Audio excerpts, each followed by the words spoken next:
Hey Fright fans, Scott from FrightProps here, and today we're going to be taking a look at my favorite prop controller. The PicoBoo MP3 is currently my favorite prop controller because it has a great combination of ease of use and really powerful features. It comes in two models. There's a 2 relay model and this model shown here, which is a 4 relay model. And let's just take a quick look at the controller as a whole. So again, this is the 4-channel model, so you can see that there are 4 relay outputs, 1, 2, 3, and 4. We have up here our power terminal and then connections for the trigger input. We have our speaker output here. This controller does have an internal amplifier, and then also an MP3 out here if you want to use powered speakers instead of passive speakers like this little one here. And then down here we have our recording buttons. So these are the buttons that will actually control the function of the relay outputs. And the way this controller works, like all the PicoBoo controllers, is that you can just hit record and then act out your scene with the buttons and then hit record again to save. There's also options for just recording one output at a time, so you can sort of build a scene if it has multiple outputs, and that's what we would do with something like a poison prop or a more complex animatronic. Today I just wanted to sort of walk through the basics of the controller, how you put sounds on it, how you can program it. We're going to do that with some 12-volt lights first, and then I'm going to show you how you could use 110-volt with this by adding on an additional accessory. All right, so the first thing we're going to want to do is add a sound to the controller. You can see I have a speaker, a passive speaker wired up here to the speaker out, and I have a micro SD card here. Now the first thing I'm going to do is actually take my micro SD card and insert it into the micro SD card slot on the controller, and then I'm going to power the controller up. The PicoBoo MP3 runs on 12-volt power, so I have a 12-volt power supply here. This happens to be a 12-volt 5-amp power supply, and I'm going to go ahead and just plug that in. And the controller is going to go ahead and boot up, and the cool thing is that it's actually going to write some folders onto this SD card once it's booted up and ready to go. So once it's gone through its boot process, we can take this card out, we can bring it over to my PC and load sounds onto it. So let's go and do that right now. All right, so I've inserted the micro SD card into my PC. I have it pulled up here, and you can see it under removable disk on drive E. And this is what the SD card will look like in your computer. It'll have a folder here called Pico MP3, and you can open that up and see what's inside. There are some subfolders here, a README file, and then the settings file. If you have any questions about what you need to do, you can always just check the README file. So you can just open this up, and it'll give you some information about what all the different folders are, some of the options that you can set by adding different things to this folder, and just sort of give you an overview of what is happening, what you're looking at here.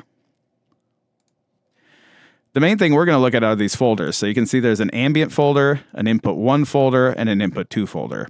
And these are where the animation and the sounds for those different states of the controller will be located.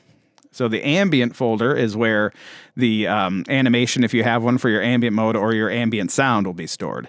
And to add a sound there, you can just drag an MP3 file and drop it into this folder.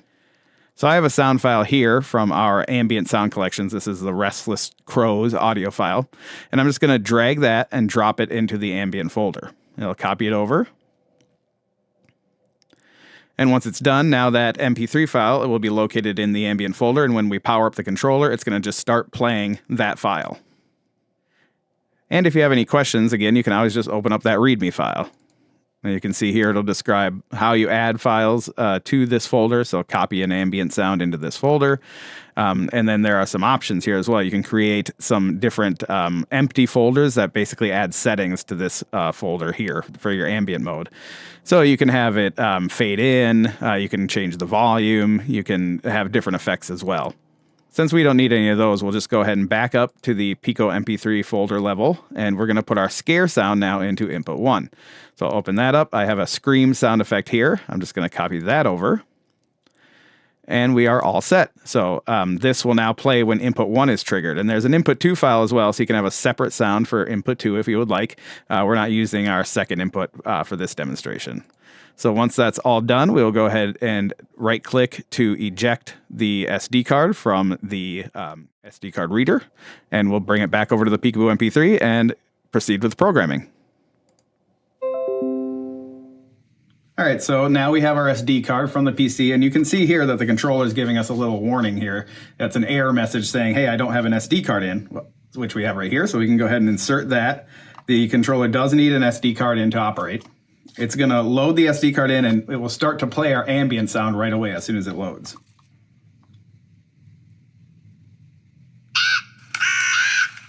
And there's our crow sound playing. If we hit record, we're going to hear our scare sound.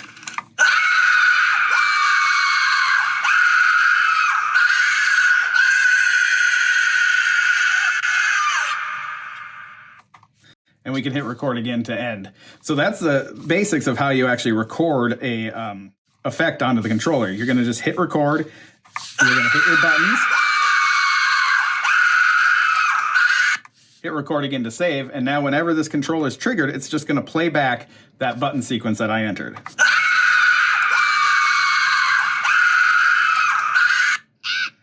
And then once the scene 1 basically ends playing, it'll go back to the ambient scene. Let's go ahead and disconnect the speaker for now. That way we don't have to listen to the crows squawking. My voice is annoying enough. And we can go ahead and wire some stuff to the relay outputs. And the most common thing you're going to be wiring to relay outputs on the PicoBoo controller is 12-volt accessories. So typically that's going to be like a 12-volt solenoid or something similar. Those don't work too well for demo video, so I'm going to be using a couple of 12-volt LED lights. These are our 12-volt nano spots. I'm going to be using a green and a red. And I'm going to go ahead and wire those to outputs 1 and 2, just to show you an example of how 12-volt wiring works. And then I'm going to show you an example of how you could wire 110 volt to this using an accessory. All right, so let's start with our nano spot here. So again, this is a 12-volt light, and because it's operating on the same power as the PicoBoo, remember we have 12 volt coming in here, we can actually run this light off of this same power supply by sharing the power to the relay terminals. So in order to do that, we're going to wire the negative of this light into the negative terminal here on the power. And we're also going to do our red light there as well. So I'm going to take both of the negative wires for the lights. I'm going to twist them together, and then I'm going to install those here into the negative terminal on the PicoBoo.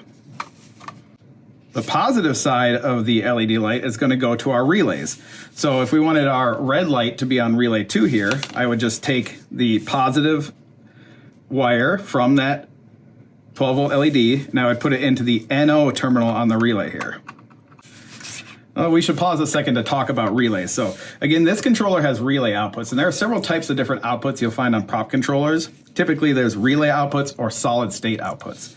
Relay outputs just do contact closure. Essentially, they're just touching wires together. They're not providing any voltage on their own. Solid state outputs do provide voltage to attach components, and some controllers have those as well, but we're working with relay outputs here. So let's take a look again at the relays. You'll notice that we're dealing here with relays 1 and 2, and that each relay has 3 terminals, NO, C, and NC. Those stand for normally open, common, and normally closed.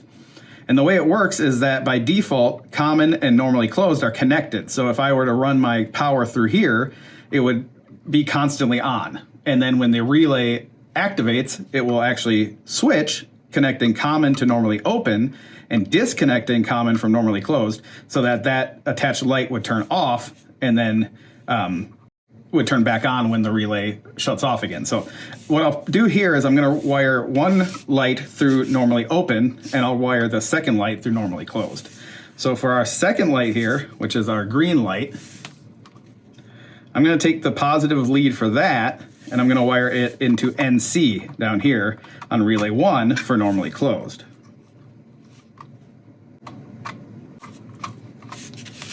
Now, if I was to try to program this right now, you'd notice that neither light turns on when I activate the controller. So let me show you that.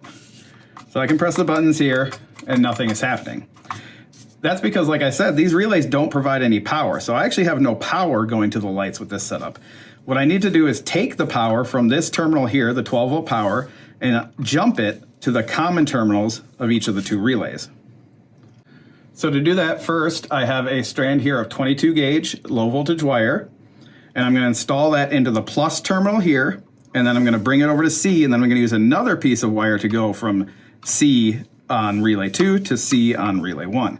So it all starts here at the positive terminal.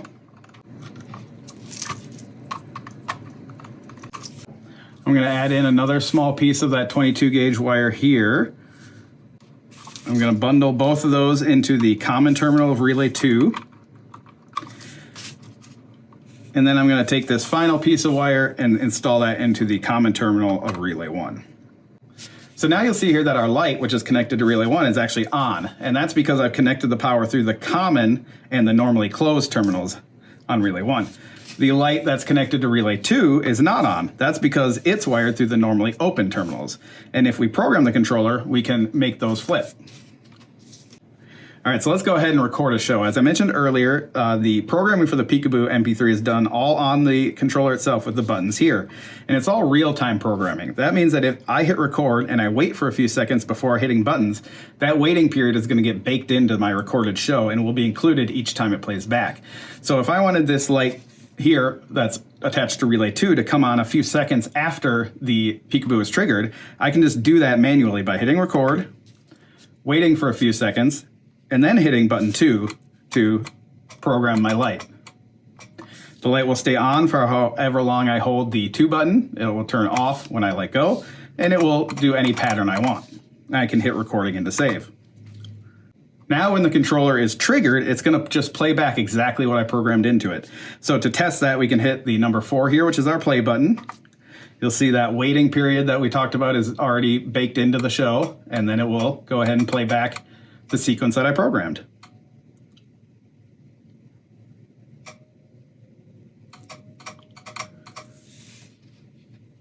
And we can program any combination we like. So if I wanted to have light 1 turn off and light 2 turn on, I could do that by simply programming it here. Hit record, I can turn off light 1, turn on light 2, off light 2, on light 1, and hit record again to save. So basically anything that you want to do, you just act it out with the buttons on the controller, and the controller will play back your sequence.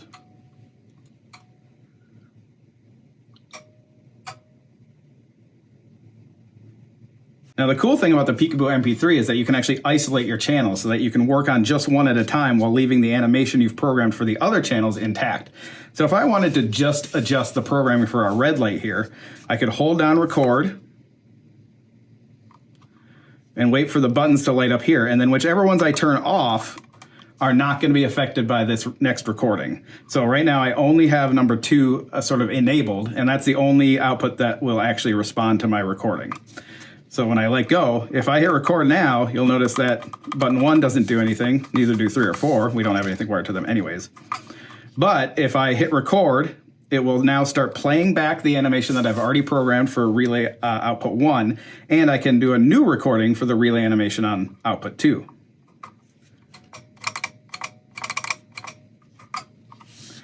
And if I didn't like what I did, maybe my timing was off, I just do it again. So hit record, maybe we'll wait for this light to turn off, and then we'll flash this light, and then stop, and then hit record to save.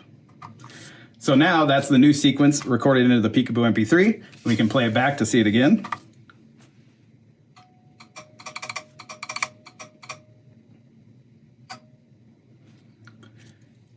And that's the basics of how you sort of build a program. You know, you can keep adding on to that with the other outputs so that when we're doing something more complex like a poison prop animation, I'll focus on one part of the animation at a time. So maybe number 1 is the prop lunging out. Number 2 is the head turning. Number 3 is an arm lifting. And you just build those one after the other to create a complete animation. Let's go ahead and plug our sound back in here. And our crows will start squawking. I just want to show how the sound works. So again, when I hit record, it's going to play back the sound that we have recorded onto the PicoBoo MP3 SD card. So if I hit record now, you should hear our scream effect play. And then I could record new animation for output 2 and hit record again to save. So that's how you sort of act out along with your sound when you're recording using the buttons on the controller. So if I wanted to like sync up this animation to this sound, I could re-enable output 1 here, and then I could say, okay, first I want to just work on getting this light to turn off for the duration of the sound effect. So we're just going to hit record. I'm just going to hit and hold 1 while the sound plays.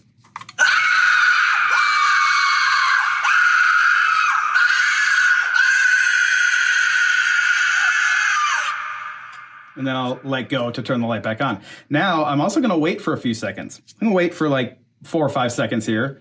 before hitting record again to end my scene. So what I've done there is I've actually baked in a little bit of post delay to the animation for that scene. So if this had a motion sensor on it or something, it wouldn't allow it to trigger again immediately once the scene ends. It will still have that 5 or 6 seconds of silence basically at the end of the scene sort of baked into it. Now there are other ways to add that. You can use Director to actually add that, or you can add a folder on the SD card. But one way to do it that's really simple is just to actually kind of bake it into your programming like that. So now let's go ahead and program our red light. So I'm just going to hold down the record button here until the lights turn on. I'm going to disable output 1, and now we'll just record our red light.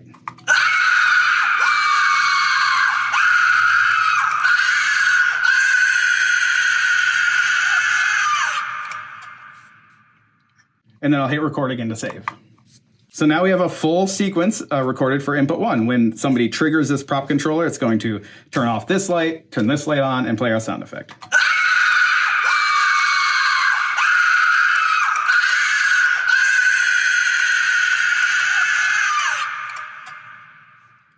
So there are multiple inputs on this controller, and you can also program animation for the ambient scene. And here comes our crows again. Okay, let's go ahead and show you how you can turn down the volume. So I don't necessarily have to unplug the speaker to get the crows to kind of stay quiet.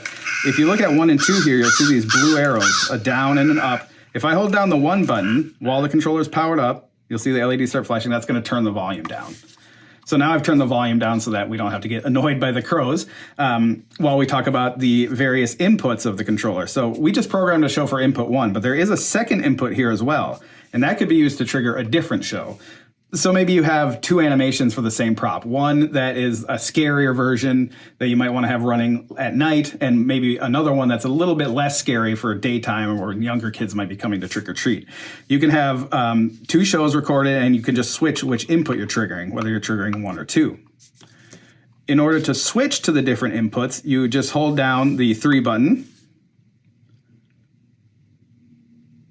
And now you'll see that the blue light is on and I have the 3 LEDs over 1, 2, and 3 lit up. So button 1 here is going to be for scene 1, 2 will be for scene 2, and 3 will be for ambient. And that's what I think we'll do next, because you can actually have animation during your ambient scene as well.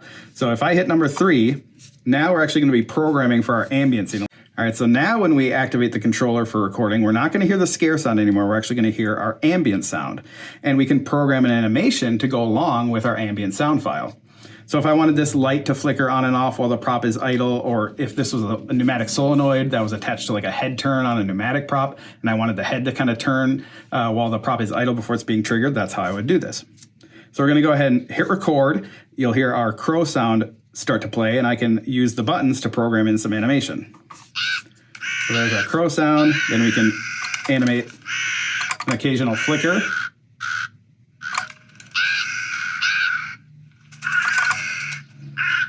And then we'll hit record again to save. In order to start playing your ambient scene again, you can actually just hit the button 3 here. So now it's going to go ahead and play our ambient scene, and it's going to include the animations that we programmed as well. You'll notice that the animation is repeating. That's because the length of the animation will be set to however long I recorded for. So this sound file is actually really long. It's like 40 to 50 minutes long. But we're only using a small part of it right now because I've recorded an animation, which has limited the length of the actual program sequence for ambient mode. To turn this off, we just hit 3 again. Okay, so let's go ahead and set this back to recording for input 1. So we're going to just hold down the 3 again. And then we'll just go back to scene 1. And now if we hit the play button here, it's going to play our scare sound and our scare animation and then go back to the ambient mode.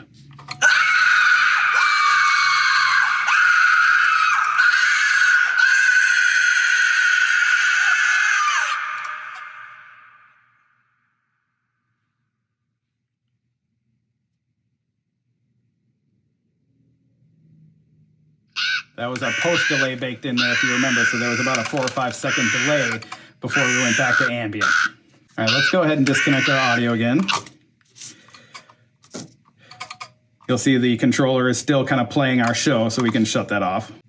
All right, so that's a basic overview of programming a PicoBoo MP3, but let's get into some of the more kind of niche scenarios you might run into. So right now, like we said, we're running two 12-volt lights off of the two different outputs here on the left-hand side.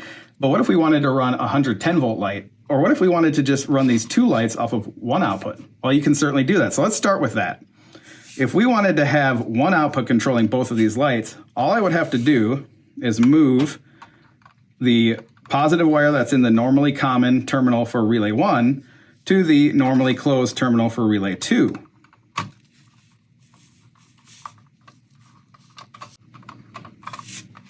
So now you see that the LED is on still and the red LED is off, but when I activate relay 2 now, it's going to just flip the two because it's going to disconnect the normally closed from the common and connect the normally open to the common instead.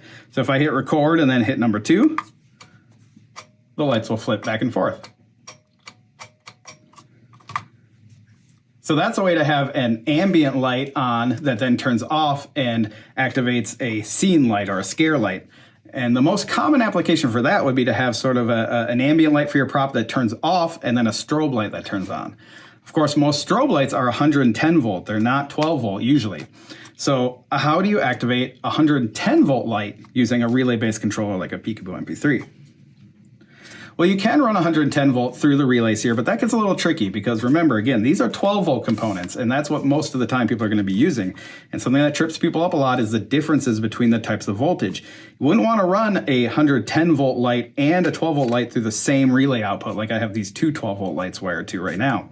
That would mix the voltage here and would fry the attached components. You can run 110 volt through its own relay that doesn't have any power going to it. Again, you wouldn't want to jump your 12 volt power here. You would just break off one leg of your 110 volt, run it through NO and C. But that can be a little bit dangerous and a little tricky, especially for beginners. Remember, 110 volt is high current power, so that can actually shock you. This 12 volt DC is relatively harmless. So what you can use for that is a module that you can then attach to the controller, and I'll show you that now. I'm going to set aside our speaker. This is a 110 volt relay module that we can actually wire to the controller so that we have some options for controlling 110 volt directly from this module without having to split the 110 volt power and running it directly through the relays. I'm going to go ahead and remove the 12 volt lights, but I'm going to leave this jumper here that's going from plus to common because we actually are going to still need that.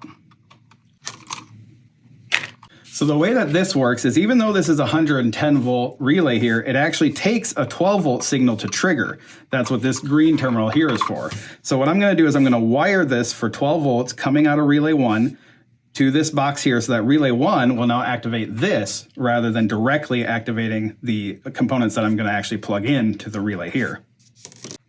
So to do that, I have a piece here of 22 gauge 2-strand low voltage wire. And we're just going to wire that first into the relay here. These actually pop out so that you can get to this terminal. That way you can actually wire to it because you can't really wire to it when it's in the housing there. So I'm just going to make sure that I have the wiring correct. So it's plus to the bottom terminal here and negative to the top. All right, so we'll just wire our positive to the bottom terminal here and our negative into the top.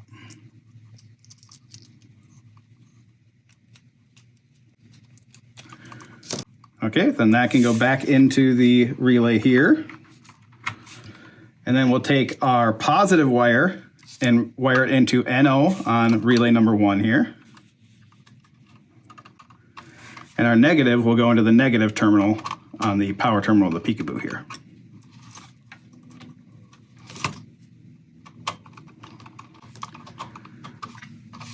So now when we activate relay 1, it's going to activate this entire relay. And we need to plug this into 110 volt power. So it does come with a power cord for that. So I'm just going to plug one end here into the base of the relay unit. Then I'm going to plug this end into my power strip here off screen. All right, so we have the 110 volt now coming into the relay. I can go ahead and turn the relay on. The power indicator will light up. And then when I hit record and activate relay 1 on the PicoBoo, you'll see this green light turn on to show that this switch is active.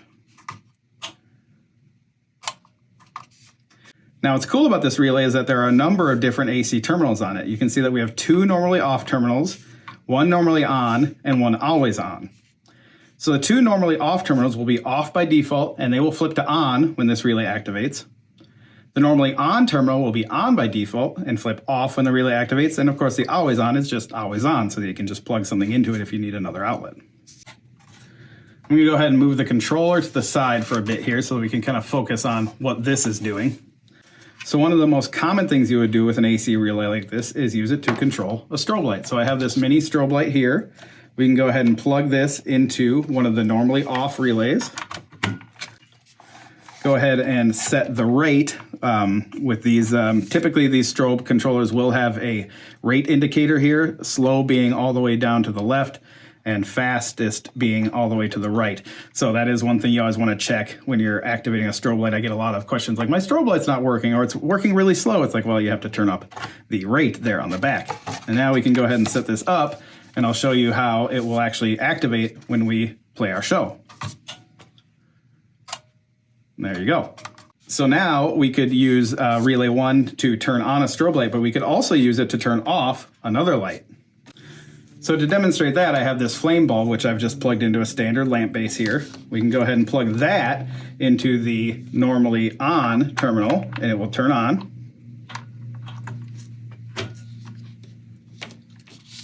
So now when I activate the show on the PicoBoo, it's going to turn this light off and turn this light on.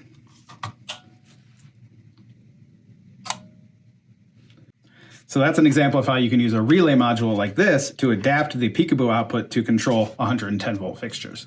All right, so hopefully that gives you some idea why I consider the PicoBoo MP3 to be my favorite prop controller. Again, there's a ton of other features that we could get into, but in order to keep this video somewhat brief and relatively watchable, I'm just gonna focus on the essentials today.